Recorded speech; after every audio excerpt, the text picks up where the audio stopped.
criterios para la selección de procedimientos quirúrgicos que considero muy importantes, sobre todo el bypass gástrico en YDRU tiene el perfil de riesgo-beneficio más favorable en la mayoría de estos pacientes y tuvo un porcentaje de 100% de acuerdo con las 44 organizaciones científicas y 48 expertos sobre el tema que analizaron los principales estudios. En cuanto a las guías clínicas, ¿cuáles son las más importantes con niveles de evidencia en las cuales se ha mencionado esto también? La guía MinSal en el 2010, que ya nos habla sobre la alternativa en pacientes con diabetes mellitus e índice de masa corporal de mayor de 35 que cumplan con los criterios propios, y que la cirugía debe ser indicada por equipos médicos competentes que aseguren riesgos controlados y capacitados para el manejo de complicaciones quirúrgicas y nutricionales a corto y largo plazo. Creo que esto es valiosísimo.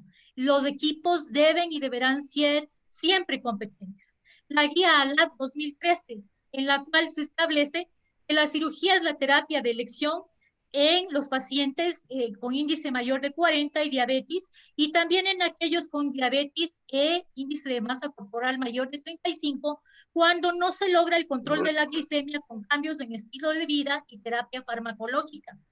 También la guía ADA 2018, en donde nuevamente se insiste en que debe ser considerada esta cirugía. ¿Y qué sucede? Creo que es importante saber qué está pasando en el mundo. El registro IPSO en 2019, vamos a ver que en Europa, por ejemplo, se están realizando más bypass gástricos, en Sudamérica más bypass gástricos, pero ¿qué sucede en Asia, por ejemplo? Se realiza más gastrectomías en manga. Y esto es importante y quiero hacer una acotación. ¿Por qué? Porque la población asiática tiene un componente diferente. Entonces, en ellos se ve que puede repercutir en su parte metabólica, principalmente desarrollan diabetes en desmedro de la obesidad, es decir, no necesitan tener una obesidad tan marcada para tener una incidencia más alta de diabetes. Por ellos, el comportamiento en ellos es diferente.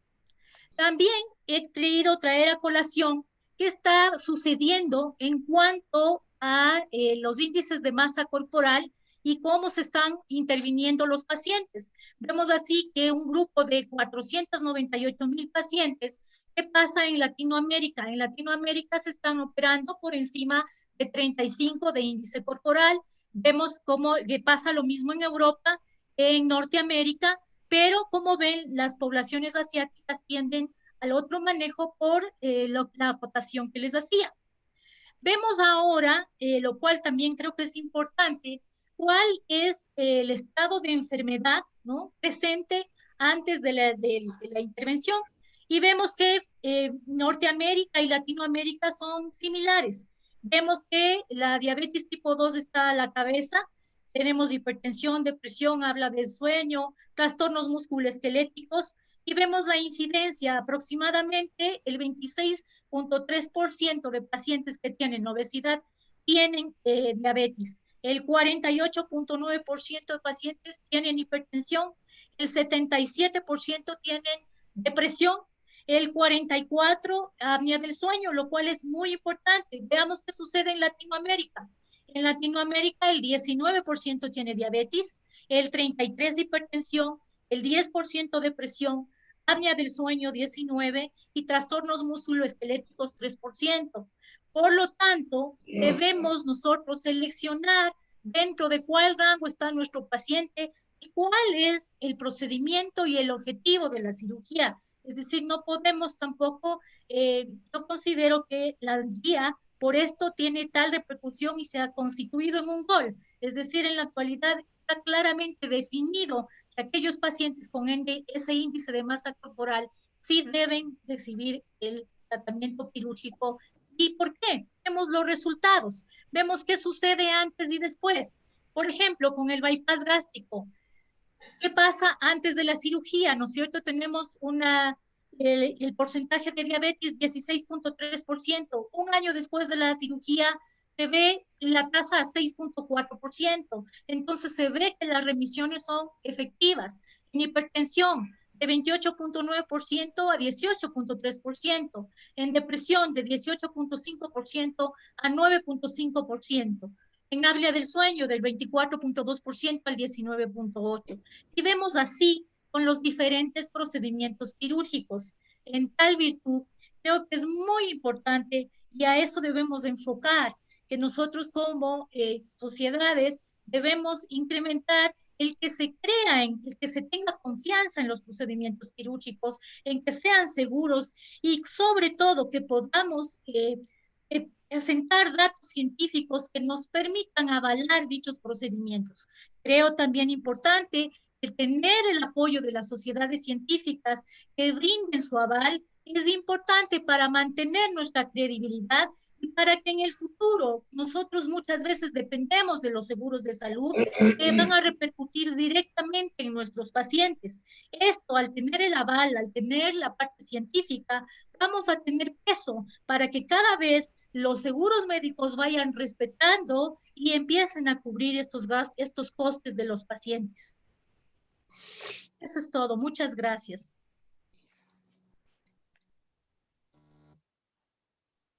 Querido Luis, te voy a pedir un espacio para hacer la presentación de los doctores, por favor. Magnífico, Glenda, adelante. Gracias. Pedro, discúlpame. ¿Podríamos dejar de compartir, Dianita? Sí. Pedro, necesito compartir. Un segundito.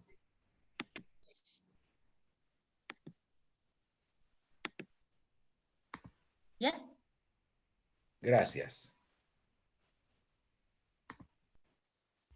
Ya se dejó de compartir, ¿verdad? Sí. Muchas gracias, sí. Listo, Glendita. Gracias, mi querido Estuardo. Bueno, aquí estás tú, el presidente de IPSOLAC, y quiero presentar al doctor Luis Poggi, es presidente de la Academia Peruana de Cirugía, es presidente electo de IPSOLAC para el periodo 2021 a 2023, miembro del American College, es miembro de la Sociedad Americana SAGES, miembro de la ASMBS, miembro de la Asociación Latinoamericana de Cirujanos Endoscopistas ALACE, es miembro de la Federación Latinoamericana de Cirujanos FELAC, miembro de la Asociación de Cirugía Bariátrica y Enfermedades Metabólicas y miembro de la Asociación Peruana de Hernias. Luego tenemos a la doctora Diana Torres, brillante tu exposición. Ella es expresidenta de la Sociedad Ecuatoriana de Cirugía Capítulo Pichincha, tiene un diplomado en cirugía laparoscópica avanzada en la Universidad Católica de Chile, un curso hands-on de cirugía laparoscópica avanzada en la Universidad de Noreste Corrientes, Argentina, cirugía laparoscópica avanzada en el Hospital ABC, miembro de la Sociedad Ecuatoriana de Cirugía Bariátrica y Metabólica, es fellow del American College of Surgeons y miembro de IPSO. Quien va a empezar la siguiente conferencia es el doctor Pedro Martínez, especialista en cirugía bariátrica, hizo un Research Fellow en cirugía bariátrica y mínimamente invasiva en Cleveland Clinic, Florida, es jefe del Departamento de Cirugía Bariátrica y Metabólica del Hospital Universitario Austral, presidente actual de la Sociedad Argentina de Cirugía de la Obesidad, SACO, y miembro del Comité de Comunicaciones de IPSO. Y los comentaristas son Héctor Geninazzi, un honor presentar a mis queridos amigos, ex profesor adjunto de cirugía de la Facultad de Medicina de Montevideo, cirujano general laparoscopista y bariátrico del Hospital Italiano de Montevideo, es miembro fundador y expresidente de ALACE, expresidente del Congreso Mundial Cancún 2004, miembro titular de la Federación Internacional de Cirugía Bariátrica y Metabólica, miembro del Consejo General del Capítulo Latinoamericano de IPSO y es presidente de la Sociedad Uruguaya de Cirugía Bariátrica y Metabólica. El doctor Dick Manrique es presidente de la Asociación Peruana de Cirugía Bariátrica y Enfermedades Metabólicas, es director médico y cirujano bariatra del Centro de Cirugía de Obesidad de Lima, jefe de la Unidad de Cirugía Bariátrica y Enfermedades Metabólicas y cirujano general egresado de la Universidad Peruana Cayetano Heredia. Y terminamos nuestros comentaristas con mi querido amigo, el doctor César de León, presidente, fundador de la Asociación Panameña para la Prevención y el Tratamiento de la Obesidad, cirujano laparoscopista y bariatra. Y en los comentarios finales tendremos a Pasémosle, por favor, al doctor Ramiro Guadalupe. Él es expresidente de la Sociedad Ecuatoriana de Cirugía Bariátrica y Metabólica, cirujano laparoscopista, cirugía robótica, es cirujano activo del Hospital Metropolitano, es jefe de servicio del Hospital de Especialidades de Eugenio Espejo, fellow del Colegio Americano de Cirujanos y director del posgrado de Cirugía General y Laparoscópica de la Universidad Católica del Ecuador.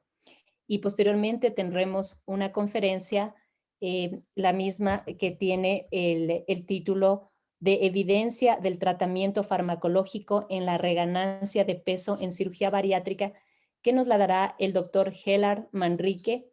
Él es coordinador del Servicio de Endocrinología de la Clínica Delgado, es past president de la Sociedad Peruana de Endocrinología y miembro del Comité de Honor del Health de la Sociedad Americana de Endocrinología. Además, es consultor en temas de obesidad y diabetes del Ministerio de Salud y tiene múltiples publicaciones en diabetes y obesidad. Muchísimas gracias a todos. Ahora sí, mi querido Luis. Perfecto, gracias Glenda. Y creo que para seguir avanzando en el programa, tenemos ahora el tema de indicación quirúrgica en índice de masa menor de 35. Y esto lo va a dar el doctor.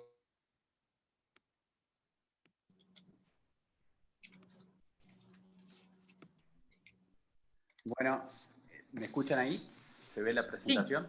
Sí, perfecto. Bueno, gracias, muchas gracias por la invitación. La verdad, es un placer poder compartir con ustedes. Bueno, entonces, la indicación de la cirugía en menor de 35 es el título.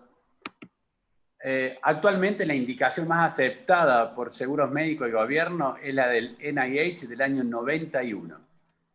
Si entras a la página del NIH, ahí te va a decir que está colgada la información solamente con propósitos históricos y que está desactualizada y que probablemente tenga datos erróneos, ¿sí? Esto fue un consenso de expertos previo a todo lo que es la cirugía laparoscópica, ¿sí? Tenemos un largo historial de cirugía metabólica que nace desde la década de 1925. Y para empezar a hablar un poco sobre la obesidad y la IMC mayores de 30, sabemos que a mayor IMC, mayores comorbilidades, y estos van aumentando las comorbilidades a partir de 30 de índice de masa corporal.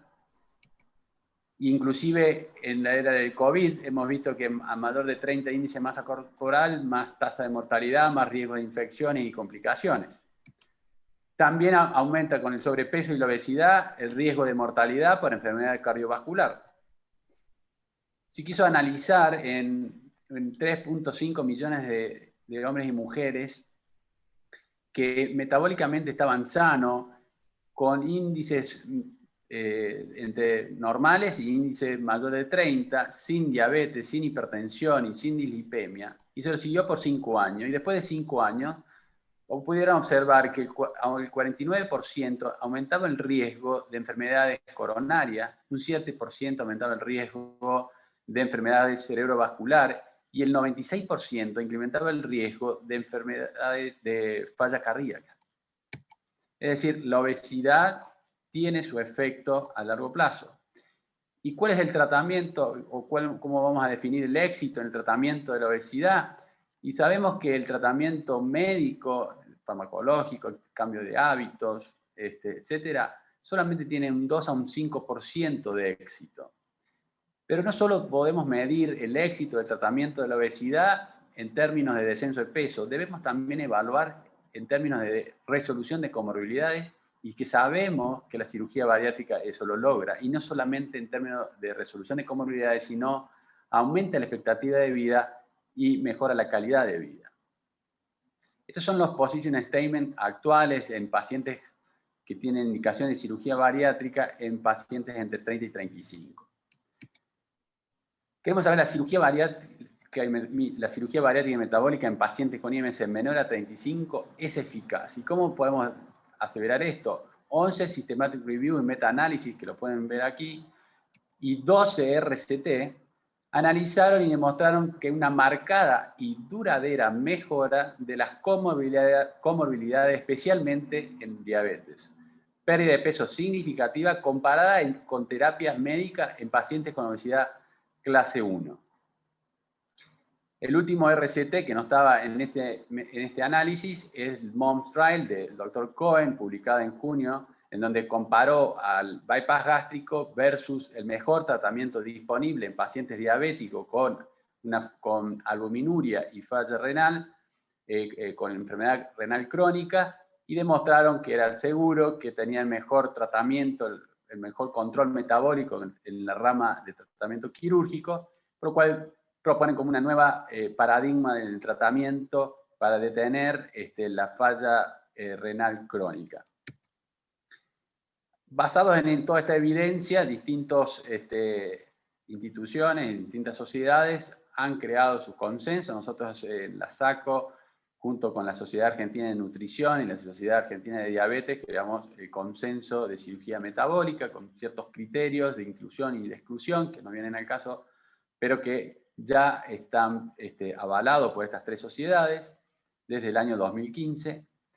Y también esto, a partir del DSS-2, fue publicado en Diabetes Care, el algoritmo terapéutico en pacientes diabéticos tipo 2 con menos de 35 de índice de masa corporal a la cirugía metabólica.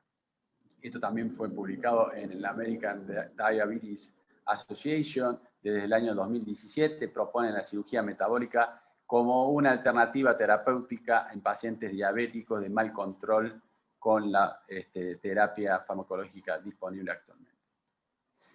Ahora, ¿la cirugía metabólica es segura en pacientes con obesidad clase 1? Sí. ¿Basados en qué? En este reporte del año pasado, que son de la base de datos del Colegio Americano de Cirugía Bariátrica y Metabólica, en donde analizaron en los periodos del 2015 al 2016 8.600 pacientes y demostraron que la mortalidad y la morbilidad son bajas o comparables con los pacientes que tienen índices más altos. Este es del grupo de la Cleveland Clinic y otro grupo del Canadá en el mismo periodo, con la misma base de datos, con un poco más de pacientes, demostró exactamente lo mismo, que los riesgos, que la cirugía bariátrica y metabólica es segura en pacientes con obesidad clase 1. La cirugía bariátrica y metabólica es costo efectiva en pacientes con obesidad clase 1, eso también quedó demostrado. La limitación del índice de masa corporal para la indicación de cirugía es muy importante porque no tiene en cuenta la diferencia interracial, la edad, el sexo en la distribución de la grasa, las comorbilidades, los factores de riesgo, los síntomas físicos, daños de órganos, limitaciones físicas y psicopatologías. Otras estratificaciones, como la de Edmonton, es un predictor más preciso de la mortalidad total que el IMC. Más allá del IMC, se necesita una evaluación integral del paciente. Esto fue reportado por Ipsos en el año 2016 en su Position Statement, donde ellos proponen que debe ver la composición corporal, la distribución de la grasa, los depósitos ectópicos de grasa, como en el hígado, los factores de riesgo cardiovasculares, las comorbilidades asociadas, los riesgos de tener diabetes tipo 2, etc. En conclusión, los criterios de inclusión del NIH fueron creados arbitrariamente hace más de casi 30 años. No se debe negar el acceso a la cirugía bariátrica basándose únicamente en este umbral obsoleto que es el IMC. No hay evidencia actual de eficacia clínica, costo-efectividad, ética o equidad que justifique que este grupo sea excluido del tratamiento que salva vidas. Y para los pacientes con IMC de 30 a 35 y comorbilidades relacionadas con la obesidad que no logran una pérdida de peso sustancial y duradera y una mejora de las comorbilidades con métodos no quirúrgicos razonables, la cirugía bariátrica debe ofrecerse como una opción. Y por último, Ipsos en el 2016 propone que llamemos a la cirugía de la obesidad y enfermedades relacionadas con el peso, lo que explicaría mejor el hecho de que esta cirugía pueda mejorar drásticamente, incluso curar la obesidad y la enfermedad relacionada con el peso. Nuevamente, gracias, y esta ha sido toda mi presentación. Me habían dicho que tenía solamente 7 minutos, espero estar en tiempo. Perfecto, Pedro. Te agradezco mucho haberte ajustado perfectamente al tiempo, igual que a Diana. Tenemos unos minutos para empezar el debate y este debate parte, digamos, quisiera darle la palabra a los tres comentaristas respecto a las cosas que podríamos nosotros sacar de estas dos conferencias.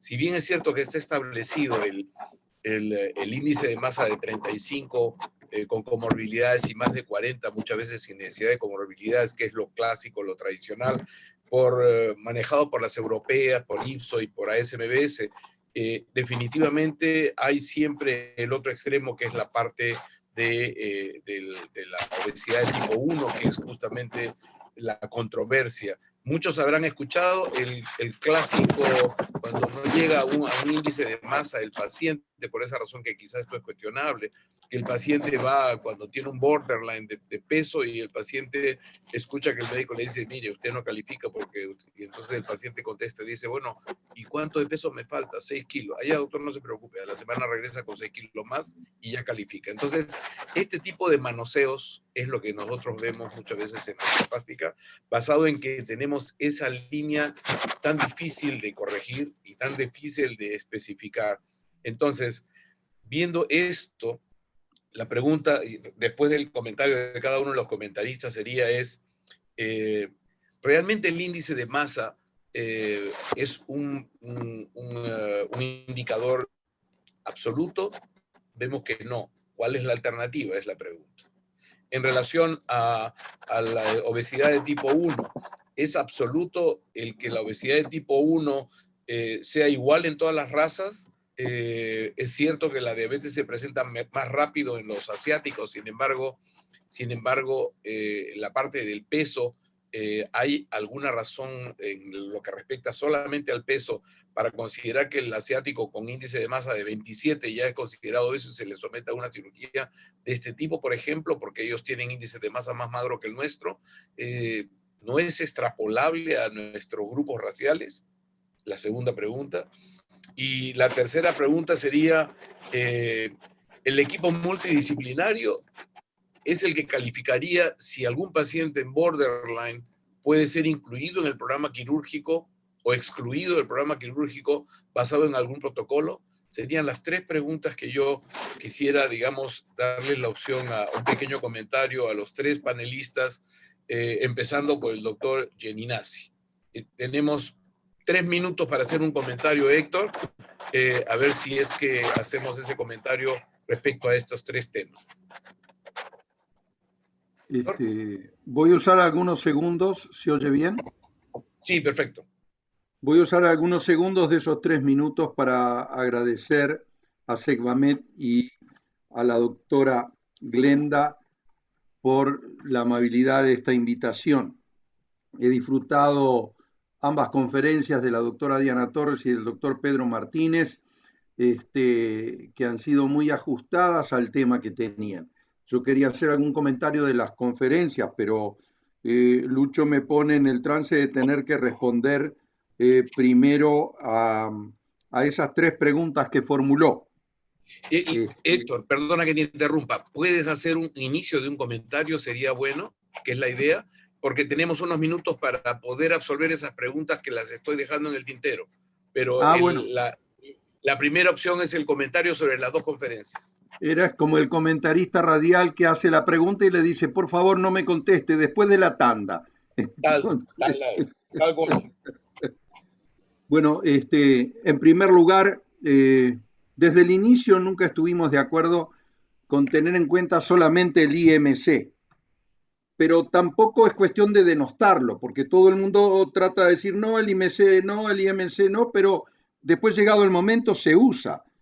Recordar las conferencias de ayer, cuando hacían referencia a si la hernia se podía operar en un obeso o no, según el IMC. Hoy mismo estamos escuchando conferencias que nos dicen si es un IMC menor de 35 o mayor de 35. Entonces, hay que mantenerlo como un índice de referencia, que realmente tuvo una capacidad didáctica muy interesante, y todos sabemos a qué nos referimos cuando hablamos de IMC. Pero obviamente, después de 30 años que los Institutos Nacionales de Salud no establecieron esas normas, no es posible seguirlas utilizando. Entonces, ¿cuál es el factor, a mi modo de ver, más importante que tener en cuenta el IMC? Es ver la película y no la foto. El IMC es cuando llega el paciente, lo pesamos y hacemos el cálculo. Pero lo que tenemos que saber es cómo ha sido la evolución de su obesidad y sobre todo si existe una tendencia a la progresión. Es más o menos como en las encuestas que dicen, lo que importa no es la foto de hoy, sino es la tendencia. Y lo que importa en un paciente obeso es la tendencia. Y es la tendencia no solo a aumentar de peso, sino a ir adquiriendo comorbilidades a medida que transcurre el tiempo. Si bien no comparto mucho lo que dijo Pedro de que existe una relación entre el IMC y las comorbilidades, y a mayor IMC, mayores comorbilidades, porque eso es muy variable. Nosotros tenemos pacientes con más de 40 de índice de masa corporal que no tienen ninguna comorbilidad aparente, manifiesta clínicamente, pero en la medida en que persista o progrese, seguramente van a aparecer. Y la cirugía tiene indicación como prevención secundaria cuando ya están presentes o para prevenir su aparición. Y el éxito de una cirugía, ¿cómo se mide? Se mide por el descenso de peso y nos fijamos en factores como el exceso de peso perdido. Sí, sin ninguna duda que es importante. Pero existen cosas más importantes que son la evolución del paciente después de la cirugía. Nosotros tenemos como objetivo que bajen de 30 de índice de masa corporal, que dejen el rango de obesidad y permanezcan en el rango del sobrepeso. No pretendemos un peso normal, depende por supuesto de la edad del paciente también y del sexo. Pero entonces, hay muchos pacientes que nosotros no logramos bajarlos de 30. Es decir, el exceso de peso perdido de repente no llega al 50%, ni siquiera al 65%. Se mantienen entre 30 y 35, pero no tienen más comorbilidades. Dejaron de usar la CPAP, dejaron de tomar los 14 medicamentos que tomaban y no les alcanzaba el tiempo para tomarlos, no tienen que usar más insulina, pero por sobre todas las cosas recuperaron calidad de vida. Y nosotros sabemos también, con los índices que el propio Pedro nos mostró en sus estadísticas, cuánto tiempo de sobrevida le alejamos al paciente. Aún en la cirugía metabólica, que cuando la hacemos el paciente deja de usar insulina, pero al tiempo recupera la diabetes y tiene que volver a usarla. Pero ganaron de repente 5 o 10 años de vida y de calidad de vida. Entonces yo creo que nuestra tendencia tiene que ser a valorar todos los elementos en conjunto, pero sobre todo la tendencia. Quieren sustituir el índice de masa corporal, ¿por qué otro índice? Aun cuando sabemos que es arbitrario. ¿Por qué tiene que ser 35 el límite? ¿Por qué no puede ser 34 o 36? Bueno, porque algún valor teníamos que fijar y tiene valor didáctico. El valor de la cintura, siempre estamos hablando del metro o el metro 02 según si es hombre o si es mujer. Bueno, lo que importa es saber que si tiene una obesidad predominantemente abdominal con esteatosis hepática, tiene un riesgo cardiometabólico aumentado, más allá de la cifra o de la medida exacta. Eso es el concepto que quiero transmitir y que los dos conferencistas lo dejaron muy claramente establecido, al punto que en realidad no es que uno defendió operar por encima de 35, por debajo de 35, sino fijó sus objetivos fundamentalmente en la mejora de las comorbilidades más que en el descenso de peso.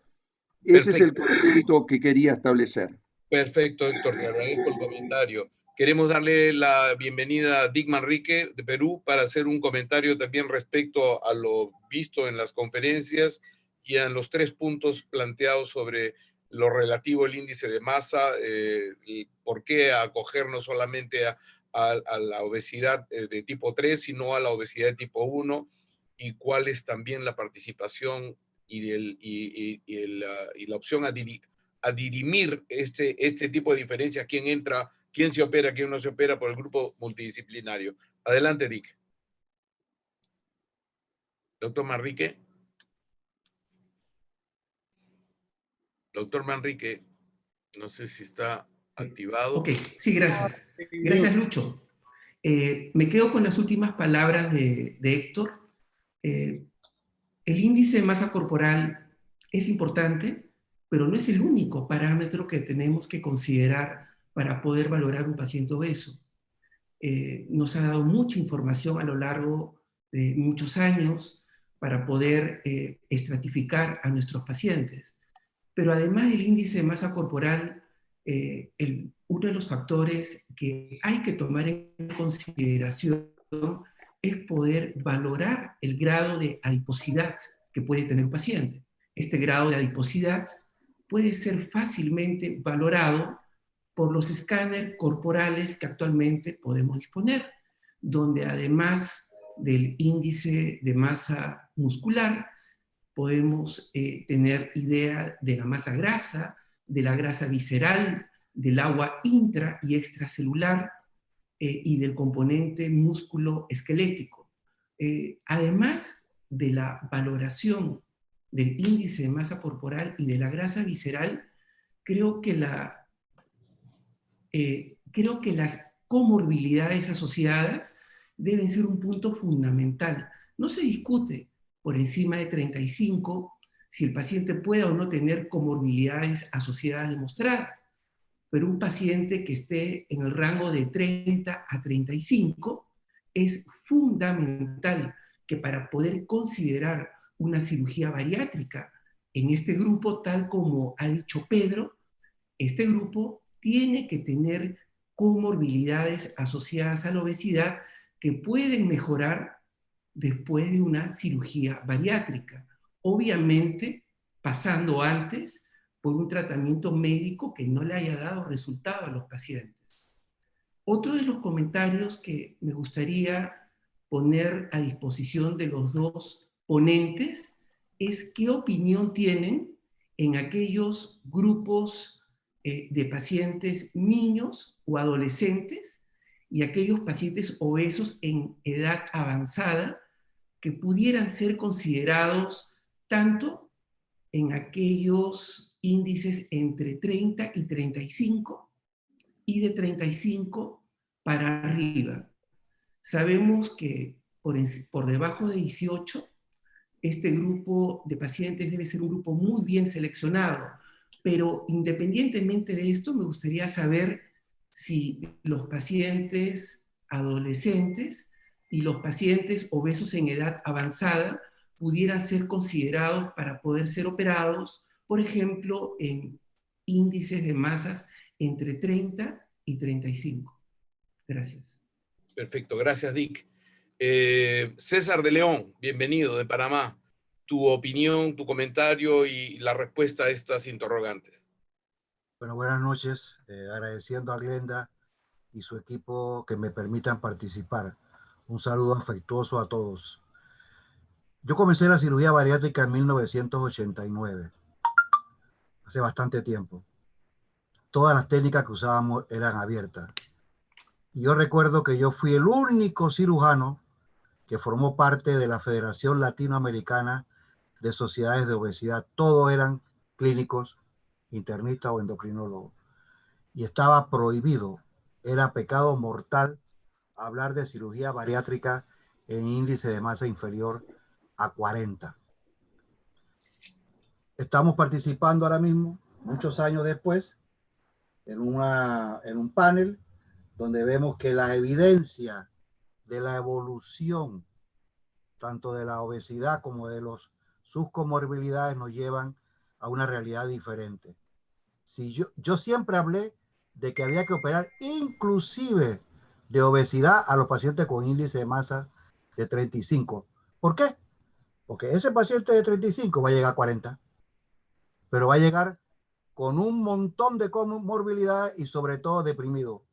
Y además con el bolsillo vacío. Pero decían que no, que lo que uno planteaba no era correcto, que había que esperar los 40, porque eso es lo que decían. Bien. Hemos visto ahora que yo recuerdo bien, perfectamente, no sé quién estaría de aquí, en Cancún, en un mundial de la obesidad, cuando se habló por primera vez de la cirugía metabólica. Por primera vez. Y era un bicho raro.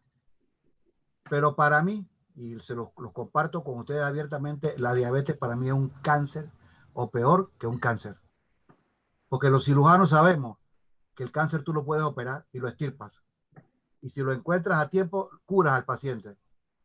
La diabetes todavía no sabemos, aunque le hagamos cirugía bariátrica metabólica, si la vamos a curar o no.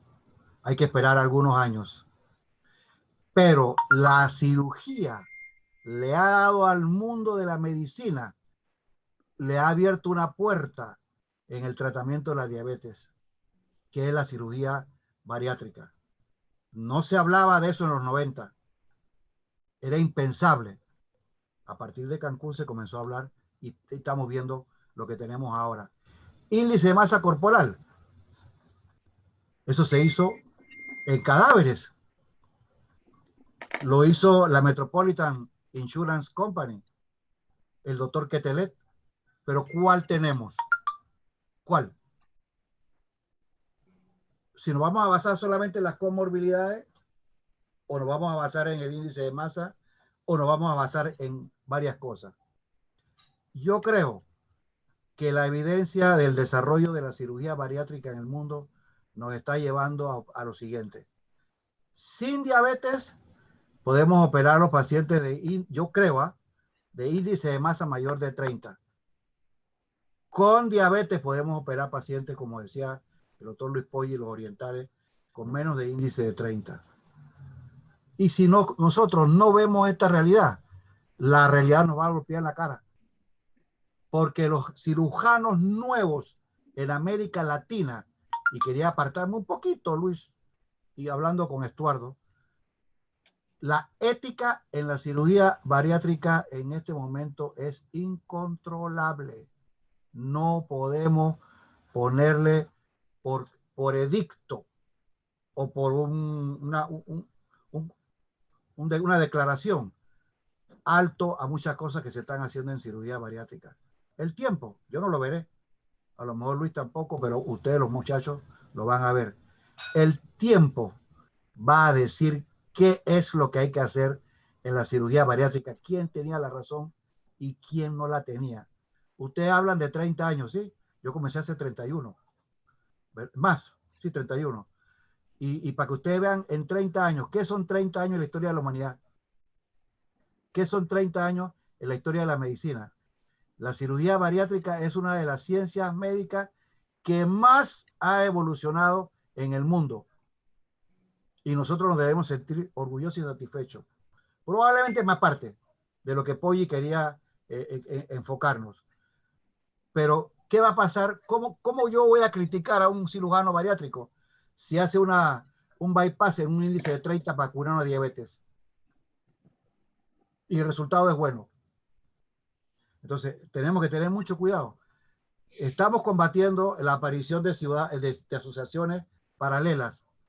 Si comenzamos a reprimir, Estuardo, si comenzamos a lanzar edictos, más asociaciones paralelas van a aparecer.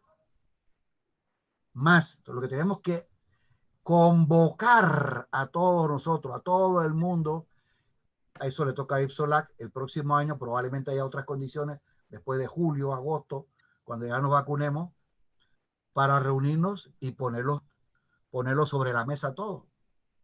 Perfecto. A mí casi me crucifican, Luis, en los 90, por hablar de cirugía bariátrica en 35. Y ahora estamos hablando de cirugía bariátrica en los 30. Yo imploro y propongo que hagamos esto a nivel ético y felicito a Diana y a Pedro por la exposición. Me parecieron muy centradas. Muy bien, gracias César por tu opinión muy válida siempre. Yo quiero darle, justamente tenemos todavía unos minutos para darle unos 3 minutos a Diana y a Pedro para que hagan un remate de su presentación basado en los comentarios de nuestros comentaristas y tocando estos temas que siempre van a ser, digamos, de controversia.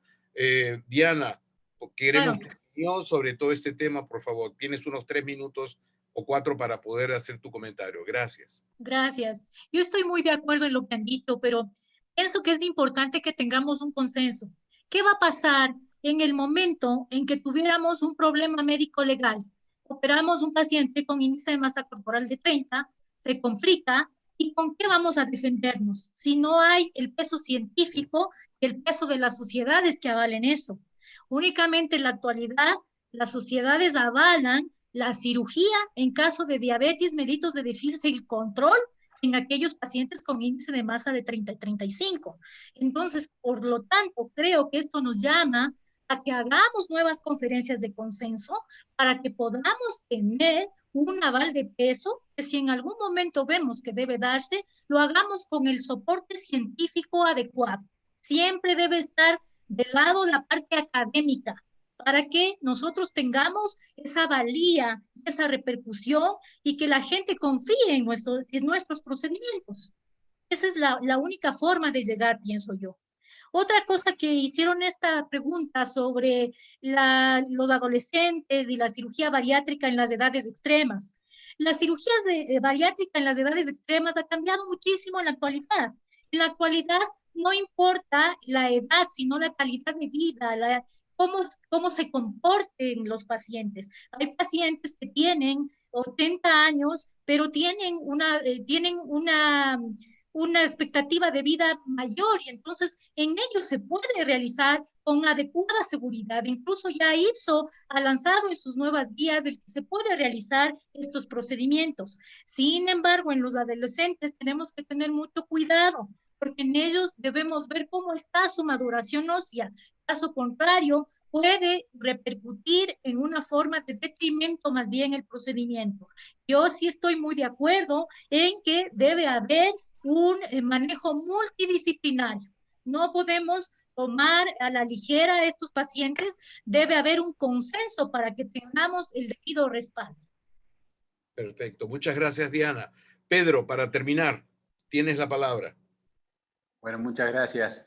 Creo que la evidencia la tenemos 13 RCT que demuestran que a más de 30 índice de masa corporal, con un análisis más profundo, más allá del índice de masa corporal, tenemos que analizar las comorbilidades, si tiene limitaciones, los factores de riesgo, todo lo que mencionan las guías, y eso ya hay position statement, no nos va a pasar nada, no deberíamos tener este dilema ético o este dilema jurídico, si se quiere, porque ya hay evidencia suficiente como para poder operar. Por supuesto, hay que empezar a hacer un poco más de volumen, RCT un poco más grande, pero hay suficiente evidencia. Y con respecto a pacientes con IMS, con jóvenes, adolescentes, Dick, nosotros creemos, bueno, las guías también están en la guía americana de hace muy poquito, ellos reflejan claramente, tiene que ser un análisis multidisciplinar, tiene que estar evaluado por endocrinólogos, tiene que estar evaluado todo pediátrico o de niños y adolescentes. Creo que el análisis no solamente clínico y nutricional, sino también del equipo de salud mental. El equipo de salud mental en los niños es fundamental, el acompañamiento que tiene que ser no solamente también en el tratamiento con el paciente, el adolescente, sino en la familia, el núcleo familiar. Hay muchas guías que dicen hay que ver los padres qué índice de masa corporal tienen, porque a lo mejor hay que operar primero al papá antes que al chico, etc. Creo que el análisis, el abordaje multidisciplinar en los niños es fundamental. Pero por supuesto que tiene que estar la indicación si ha fracasado, ¿no? Y en cuanto a los adultos, coincido con Diana, tienen que ser basados en la edad, no en la edad cronológica, sino en el estado de salud del paciente. Así que nada, yo creo en eso, básicamente. Perfecto, gracias Pedro por esta participación, gracias a todos por esta participación y creo que estamos a tiempo, Glenda, espero haber cumplido con esta expectativa. Te paso la dirección para que le des entrada al doctor Ramiro Guadalupe. Gracias, Glenda.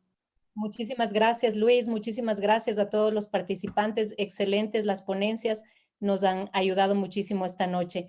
Y quiero el comentario final que lo va a hacer el doctor Ramiro Guadalupe, expresidente de la Sociedad Ecuatoriana de Cirugía Bariátrica y Metabólica.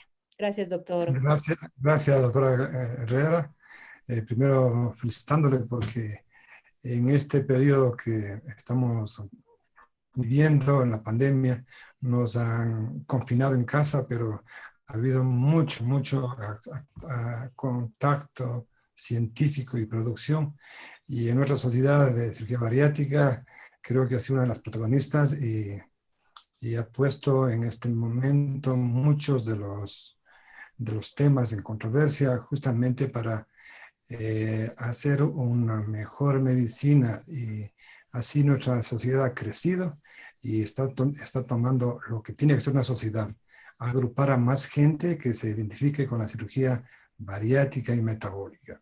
Ahora se han tomado unos temas muy de controversia y que los ha puesto en tapete, y con unos buenos profesores latinoamericanos, y vemos que llegaron a muchos temas de aclarar conceptos y de promover acciones, porque muchos de los médicos en algún momento solo estamos mirando y repitiendo cosas, pero en cambio con estas controversias nos vamos a atrever al cambio de los paradigmas en medicina. Vemos que justamente los temas de mucha discusión es el índice de masa corporal, que hace 30 años lo tomaron posiblemente con medidas porque antes había cirugía abierta, las complicaciones, esto puso un tema, el índice 31, pero se ha estado viendo en el tiempo la evolución, el momento de ubicar a muchos pacientes por ese sentido, quitarlos de la posibilidad de curación o de mejorar sus vidas. Y queda en el tapete, y creo que de muy buena discusión con todos los colegas, con la doctora Torres, el doctor Polle, los doctores de Argentina, que con muy buenas charlas lo han ido despejando y motivando a nosotros. Quiero nomás felicitarles a todos los participantes y gracias por sus conocimientos que nos están aclarando. Todo este grupo grande que está acá en Ecuador y está tratando de unirse y de andar bajo los paradigmas nuevos y hacer una buena medicina. Glendita, te felicito y no hay otra cosa más que decir, sino enhorabuena. Muchísimas gracias por sus palabras, Ramirito. Y muchas gracias nuevamente a todos. En este momento quiero presentarles al doctor Gerard Manrique, gracias al auspicio de Medicamenta, que nos entrega la conferencia Evidencia del tratamiento farmacológico en la reganancia de peso en cirugía bariátrica. Bienvenido, doctor Manrique, también es de Perú. Hola, ¿cómo están? ¿Qué tal? Mucho gusto y saludos al doctor Poggi por la excelente moderación y a todos mis amigos de aquí, de Latinoamérica. Me toca hablar de un tema que creo que me siento un poco, con tanto cirujano bariátrico y un endocrinólogo, esperemos que por ahí hayan endocrinólogos, han tomado la batuta de la obesidad de hace buen rato, pero les voy a comentar que nosotros seguimos viendo como clínicos la obesidad desde el punto de vista de médico. Quiero compartir mi pantalla, a ver si me dejan ver si estoy compartiéndola y si estoy en forma correcta o no. ¿Ven la pantalla todavía? No todavía. A ver, vamos a ver aquí.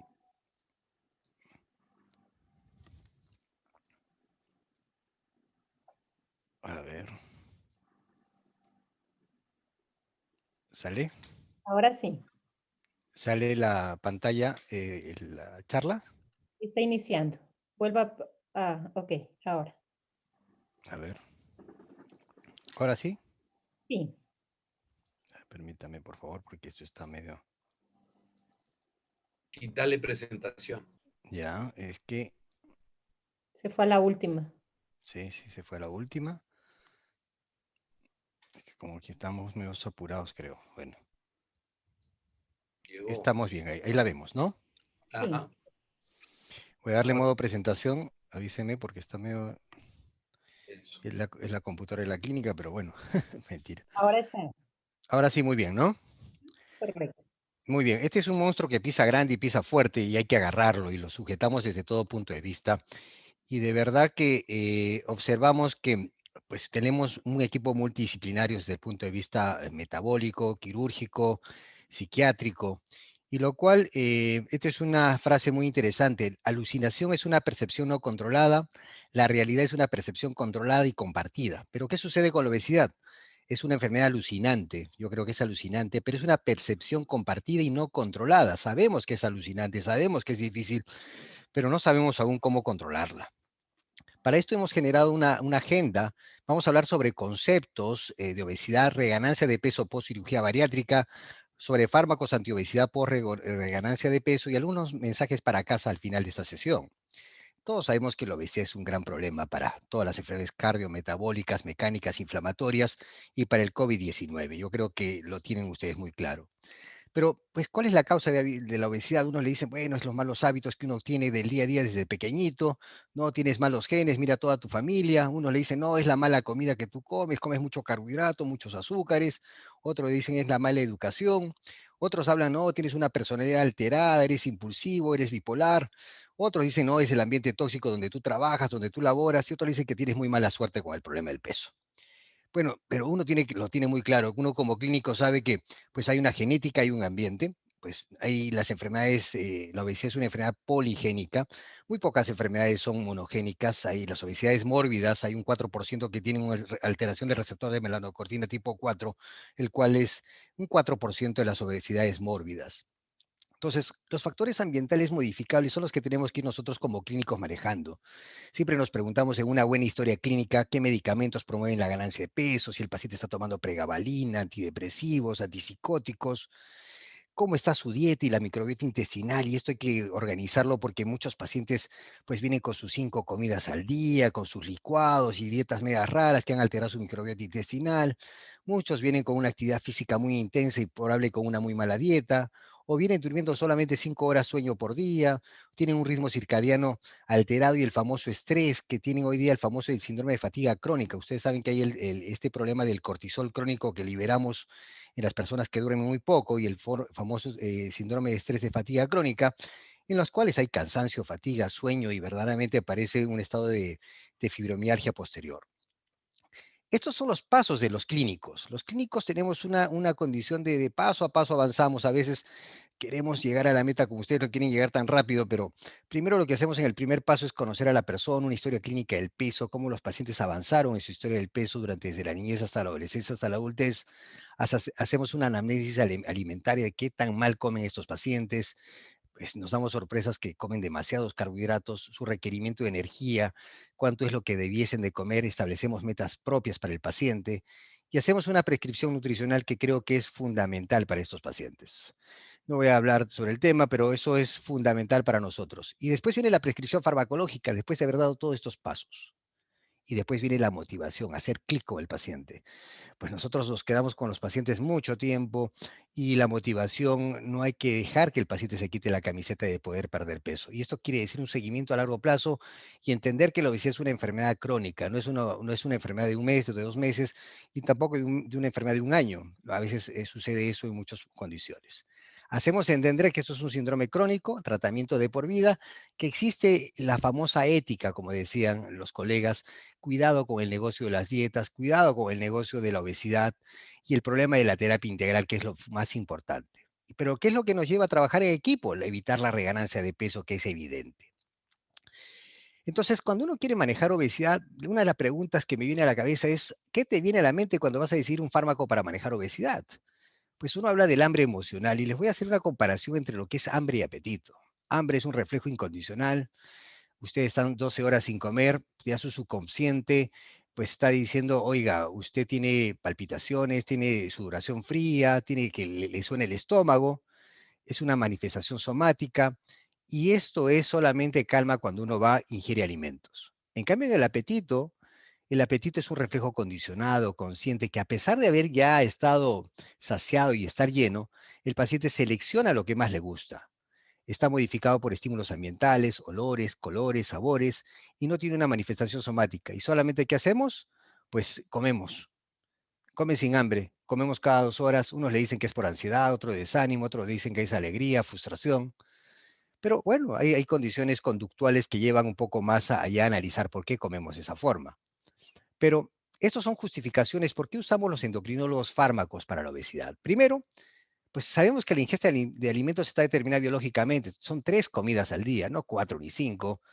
Y pues desayunamos, almorzamos, cenamos, pero perdemos este ritmo de comidas. Y los pacientes, pues cuando comen un desorden alimentario, les es más difícil perder peso. ¿Y qué hacen los medicamentos? Funcionan mediante la biología, regulan el apetito, actúa a través del centro del apetito, regulan los receptores de melanocortina tipo 4, regulan a través de los receptores del PONC y también permiten el efecto GABA de muchos de estos medicamentos. ¿Para qué? Para que puedan adherirse a un plan de alimentos y aprendan a comer. Así de sencillo. Estos medicamentos ayudan a perder peso porque no solamente es estilo de vida, muchos aumentan la frecuencia cardíaca porque tienen vía catecolaminérgica, aumentan los niveles de catecolaminas, adrenalina y de alguna manera aumentan el metabolismo en forma progresiva. Y lo interesante es que los estudios también han demostrado que pueden mantener el peso corporal reducido. Les presento los fármacos que tenemos aprobados por el FDA y el EMA. Tenemos Orlistat, tenemos liraglutide, tenemos fentermina, tenemos la combinación fentermina-topiramato y naltrexona ibupropio. En el Perú tenemos Orlistat, tenemos liraglutide, tenemos fentermina y tenemos fentermina-topiramato. Tenemos amplia experiencia en el uso de estos fármacos, y lo cual es interesante condicionar al paciente cómo elegir el fármaco ideal, por qué tan eficaz es, qué tan caro es, sus efectos adversos y sus interacciones, sus beneficios adicionales, aparte de que pueden perder peso, preferible qué tanto el paciente se siente bien con estos fármacos. Y utilizamos las guías de la Asociación Americana de Endocrinólogos Clínicos.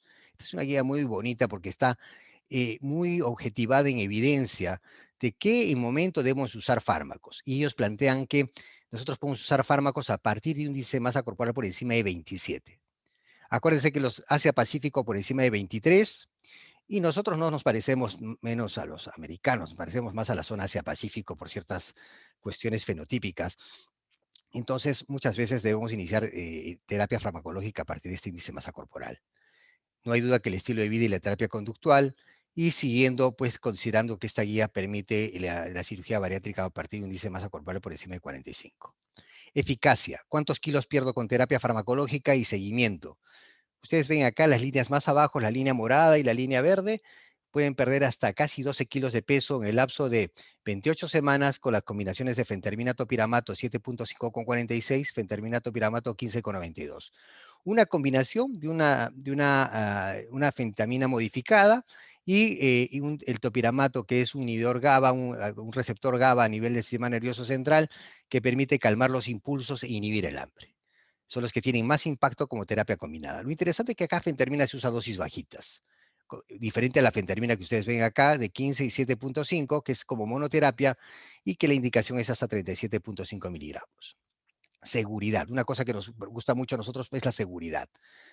Fentermina topiramato es, ustedes pueden ver aquí, es una droga, la tercera más segura, Orlistat, después fentermina topiramato, la orcaserina ya fue retirada del mercado, pero es muy eficaz. Mientras más sea en uno, es la droga más eficaz. La más eficaz fentermina topiramato, después le sigue el liraglutide y de ahí la naltrexona ibupropio. Entonces, ¿cómo manejo la obesidad? Primero cambio el estilo de vida, le doy medicamentos antiobesidad, y esto ¿qué genera? Educación, entrenamiento y adherencia a un plan de alimentos. Y de ahí, si mi paciente lo preparo para una cirugía bariátrica de esta forma, con los criterios de elección que ustedes los han discutido muy bien en la primera sesión, voy a tener éxito a largo plazo. Y eso quiere decir una combinación postquirúrgica entre fármacos y cirugía. Porque ustedes han evidenciado que pues, el estudio Swedish, uno de los más importantes, demostró que los pacientes que son sometidos por ya sea banda, manga o bypass gástrico, bajan de peso rápidamente al año, pero a los 2 años, 3 años empiezan a recuperar peso. Entonces, los 3 grupos ganan peso a lo largo del tiempo. Entonces, yo veo pacientes a cada rato de esta forma, y esto se parece, ¿saben qué? A las dietas milagrosas. Nosotros, ustedes, como saben, las dietas milagrosas, la dieta ketogénica y un intermitente, la Atkins modificada, los batidos milagrosos, las dietas no convencionales, hacen esto. Bajan de peso rápidamente a los 6 meses, bajan de peso hasta el año y después vuelven a recuperar peso. Solamente que ustedes lo hacen en 5 años, nosotros lo hacemos en 1 año. Entonces, ¿qué es lo que sucede? Pues ustedes observan que hay una condición de reganancia de peso, ya sea por cirugía bariátrica o por estas dietas milagrosas, las cuales de verdaderamente yo no las uso. Virtualmente todo programa parece ser exitoso en el corto plazo, pero el gran problema es que la mayoría de los pacientes no pueden mantener el peso perdido en el largo plazo. Y les pongo un caso. Claudia es una mujer de 48 años de sobrepeso desde niña, gana peso gradualmente hasta la edad adulta. Miren con qué IMC empieza, 49. Pierde 10 kilos con la terapia conductual para la alimentación emocional y llega a un IMC 46, pero miren, pues no hay duda, tiene indicación, le realiza un bypass gástrico y la paciente, pues, después de que la paciente pierde peso, sale de la indicación del cirujano bariatra, ¿y qué es lo que pasa? Perdió el 32% de su peso corporal durante los primeros 15 meses y alcanzó un índice de masa corporal de 31, todo un éxito. Pero esto es lo que nos sucede a los endocrinólogos hoy en día, cada rato. El paciente nos viene al endocrinólogo y con qué preocupación que ha aumentado 12 kilos después de que lo han operado. Y nos dicen a nosotros, doctor, pues ya me operaron. Usted es el endocrinólogo, pero vaya con su cirujano bariatra. No, doctor, usted me tiene que poner. Entonces yo he recuperado peso, tengo un IMC de 38. Y esa es la consulta, yo creo que es muy frecuente hoy en día, y la tenemos 5 años después de una cirugía bariátrica reganando peso. Entonces, esta paciente tiene una historia médica, pues ha tenido tratamiento de deficiencia de vitamina D, tiamina, recibe vitamina B12, manejo de depresión, ansiedad, ha tenido manejo de alimentación emocional, tuvo diabetes que está en remisión, hipertensión en remisión, hiperlipidemia en remisión, apnea obstructiva en remisión, o sea, un éxito metabólico no hay duda. Sus medicamentos de reemplazo, pero miren lo que está usando escitalopram, está usando quetiapina, está usando clonazepam, y ya no está usando metformina, hidroclorotiazida, lisinoprida, atorvastatina que usaba antes de la cirugía. Entonces, miren lo que pasó con esta paciente. Ella describe un aumento gradual del hambre después de la cirugía. Y durante los últimos 6 meses, recuerden que ya pasaron 3 años y medio, ella antes se llenaba con medios sándwiches en el almuerzo y un pequeño trozo de pollo, lo que hacen los pacientes post cirugía bariátrica. Pero con el tiempo, el sándwich ya no era medio, era completo. Y empezó a ingerir jugos, extractos y licuados, porque nadie le dijo que era malo. Y un poco más de carne y verduras en la cena, y su hambre ya estaba controlada con esta mayor ingesta de alimentos.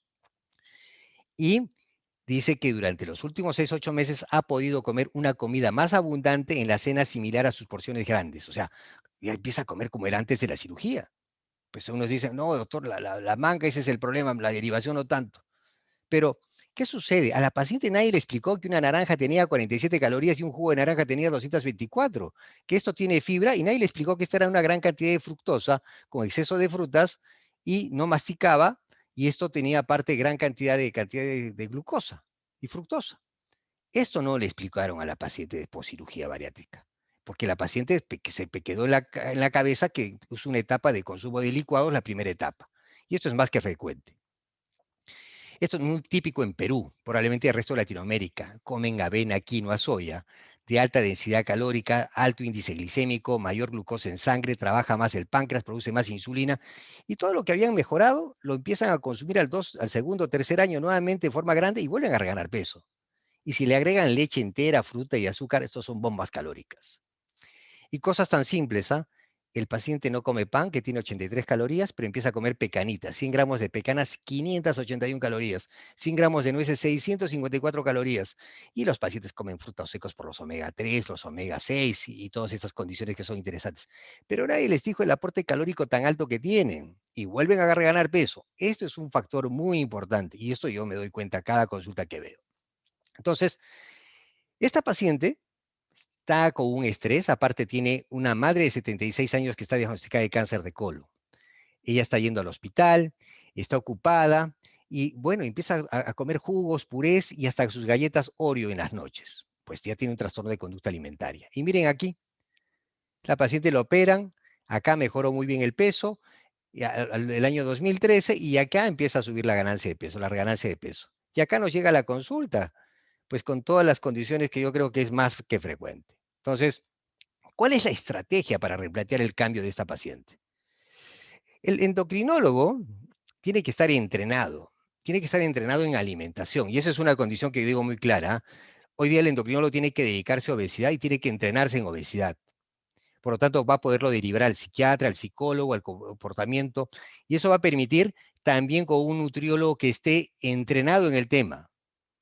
Esta paciente va donde la nutriólogo, va cada 2 semanas durante 3 meses y vuelve a comer 3 comidas estructuradas al día y alimentos de emergencia. Cambia sus hábitos alimentarios. Se reúne con el psicólogo, le habla del comportamiento, el estrés, se implantan técnicas de manejo del estrés y su estrés laboral ha mejorado. Y se encarga de caminar un poco más y va a un yoga semanal. ¿Qué es lo que pasa con la paciente? La paciente, a pesar de que esto, el psiquiatra está de acuerdo que ella está usando quetiapina, y recuerden que la quetiapina hace subir de peso, igual el escitalopram, y se le decide suspender la quetiapina. Entonces, a los 3 meses, su hambre mejora significativamente, baja 4 kilos de peso el primer mes, ya no puede bajar más, pero su estado de ánimo es estable. La primera etapa se logró. Pero se decide comenzar con un medicamento contra la obesidad. ¿Por qué? Porque la paciente ya no puede bajar de peso y también tiene un control no adecuado a veces del apetito. Y con la condición con el terapeuta, se decide iniciar fentermina topiramato 375,23, que es una dosis baja. Yo creo que esta es una dosis muy interesante porque es una dosis con poquitos efectos adversos por la dosis de fentermina topiramato, una vez al día. Y después se incrementa a 7,5,46 una vez al día. Los pacientes pueden perder con esta dosis promedio entre 10 a 15 kilos de peso promedio. El paciente vuelve a llegar a un índice de masa corporal de 32. ¿Qué es lo que se pasó?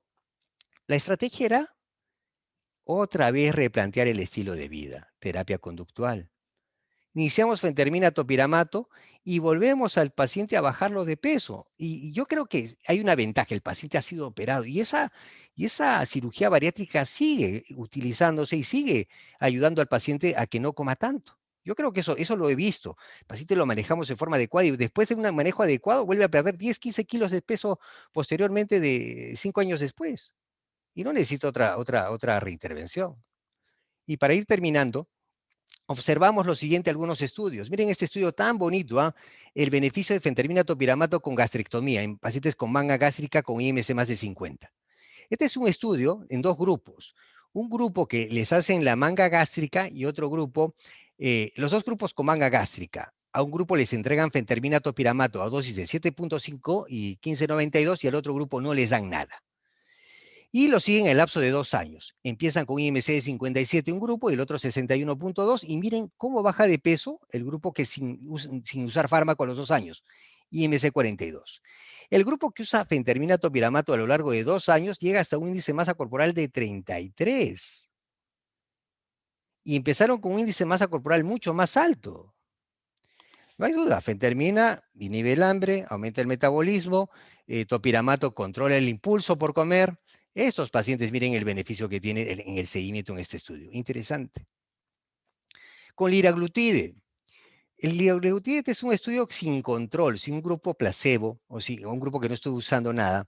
Pero los 3 grupos, ya sea manga gástrica, ya sea derivación o la banda, ustedes pueden ver aquí, en los 3 grupos pierden peso en el tiempo, promedio entre 9 y 10 kilos. Y no hubo mayor diferencia, pero la mayoría tuvieron náuseas y tuvieron constipación. Yo veo que usar 3 miligramos de liraglutide equivale más o menos a usar $500 mensuales de terapia y un poco más.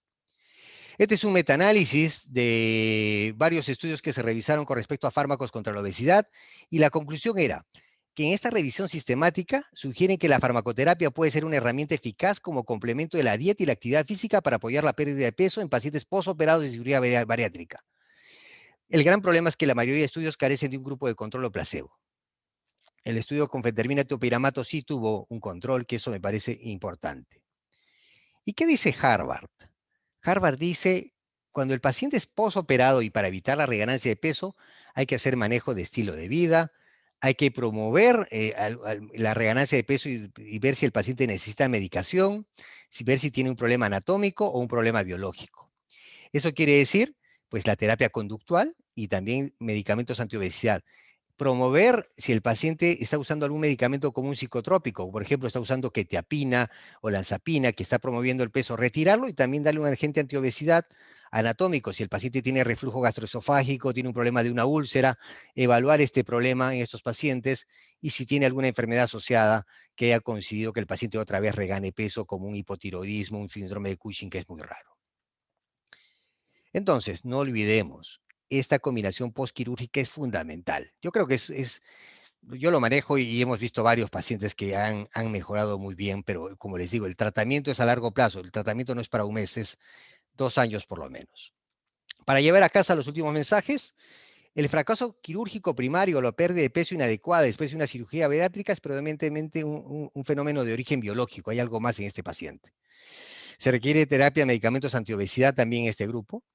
La falla quirúrgica secundaria, comúnmente conocida como recuperación o reganancia de peso, es un complejo problema de etiología multifactorial. La evaluación debe determinar cuáles son las causas, ya sean conductuales, el estilo de vida, iatrogénicas, anatómicas y biológicas. Al abordar la recuperación de peso, el primer objetivo es estabilizar el peso, después volverlos a bajar de peso. Se recomienda un enfoque del tratamiento transdisciplinario y multidisciplinario por etapas. Cambio de estilo de vida, enseñar a comer a los pacientes. Es algo que yo siempre voy a promover en estos pacientes, y el tratamiento farmacológico con el medicamento antiobesidad siempre y cuando sepamos manejarlo en la forma adecuada. En el año 2020, señores, ustedes tienen que ser expertos en obesidad y coronavirus, no hay duda.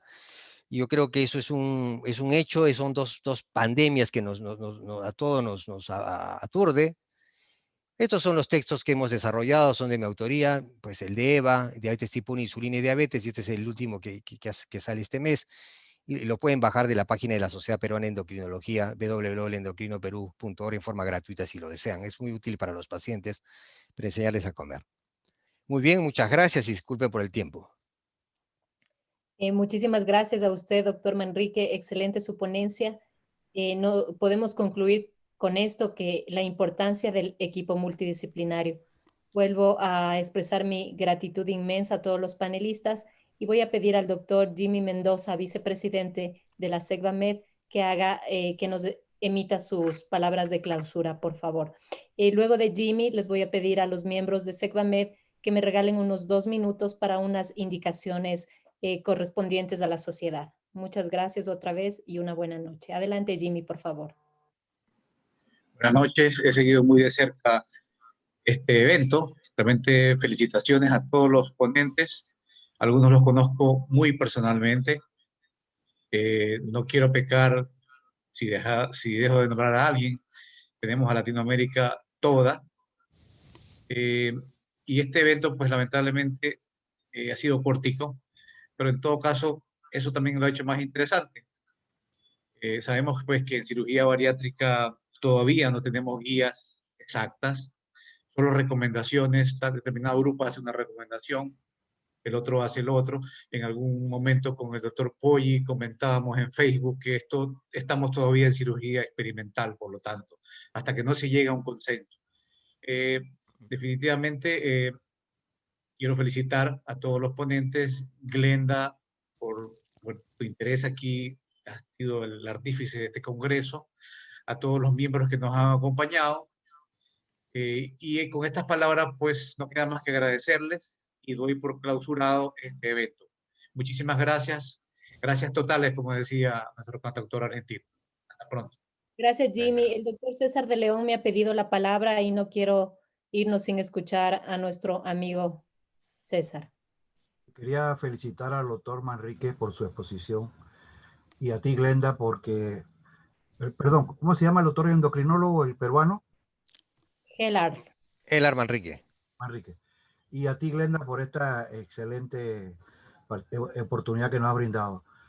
Hace muchos años, en diferentes congresos de cirugía bariátrica, ningún cirujano bariátrico aceptaba que sus pacientes tenían reganancia de peso. Sin embargo, nosotros notábamos que nuestros pacientes, todos, 100% tienen reganancia de peso. El problema es cuánto ganan. Me parece muy interesante el gráfico que usted puso, Manrique, porque el gráfico que usted habla, ese gráfico de la cirugía del año 2013 y que se volvió a intervenir después que desde el punto de vista medicamentoso 2015. ¿Por qué no comenzamos el tratamiento medicamentoso el primer año? Una vez a los 6 meses operado el paciente. Tenemos que discutir esas cosas. Lo que pasa es que nosotros los cirujanos no queremos aceptar que nuestros pacientes reganan peso. Y la reganancia de peso no depende de la mala técnica. Eso es una cosa individual. Pero nadie puede decir, y ojalá me lo manden por correo y me voy a quitar el sombrero, que yo tengo pacientes que todos se mantienen con el mismo peso y ninguno ha variado su índice de masa corporal. Todos los pacientes de cirugía bariátrica reganan peso. Tenemos que aceptarlo. Gracias, Glenda. Muchas gracias, César. Y una vez más, muchas gracias a todos ustedes. una buena noche y por favor nos quedamos los miembros de la Sociedad Ecuatoriana de Cirugía Bariátrica y Metabólica. Ya. Gracias. Un abrazo a todos. Chao, Glendita. Con mucho Muchas gusto. gracias, Saludos, Glenda. doctor Poggi. Saludos, doctor. Hasta luego todos.